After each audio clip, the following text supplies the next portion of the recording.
Welcome to Uncommon Sense, where we do our best to make it common again. I'm your host, Adrian Alquist, and we want to wish you a Merry Christmas. This is our Christmas card to you, and like all Christmas cards, we want to keep this one short. I'm here with my dad, Dale Alquist. How are you?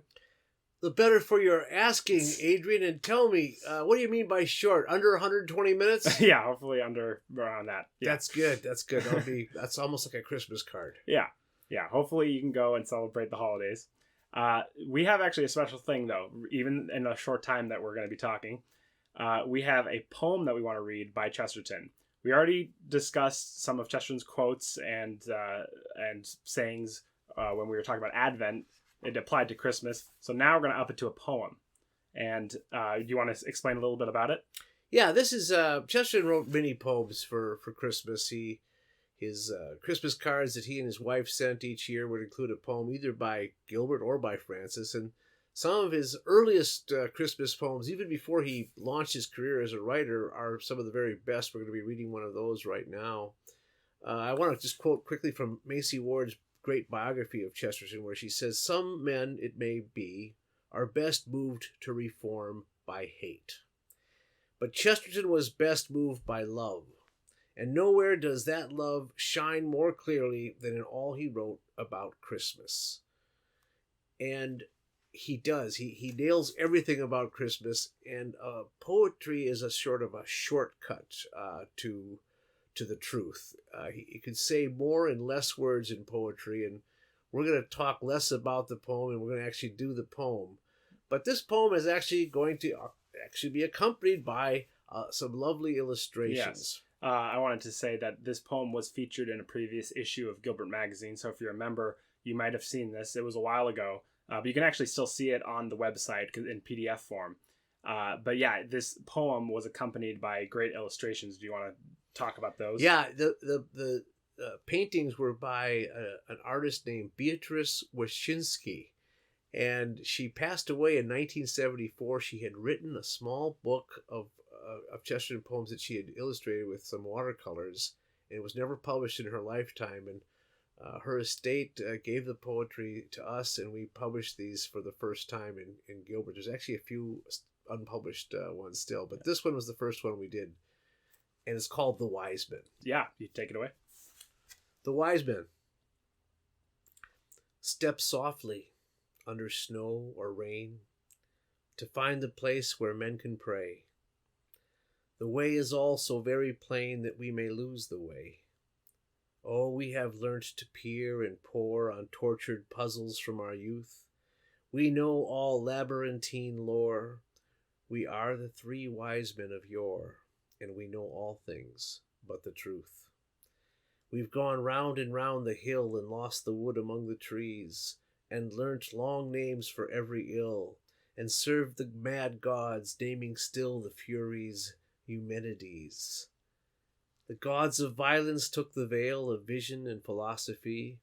The serpent that brought all men bale, he bites his own accursed tail and calls himself eternity. Go humbly. It has hailed and snowed, with voices low and lanterns lit. So very simple is the road that we may stray from it.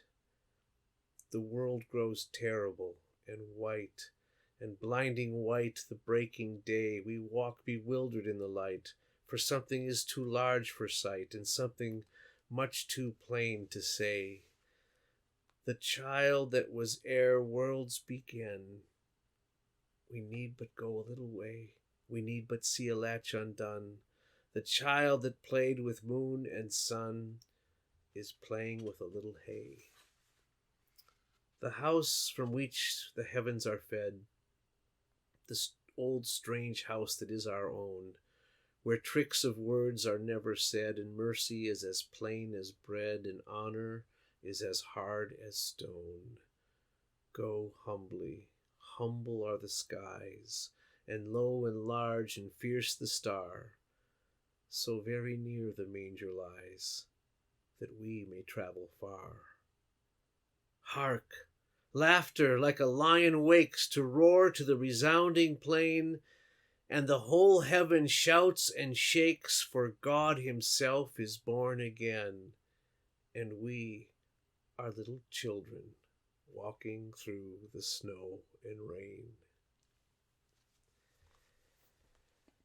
What's great about that poem is the way it takes us on the journey of the wise men, and we are all accompanying the wise men and going through everything that they're going through, in their thoughts, in their strange philosophies. They're trying to work things out, and they are, looking for the answer. They're looking for the truth, and they know everything except the truth.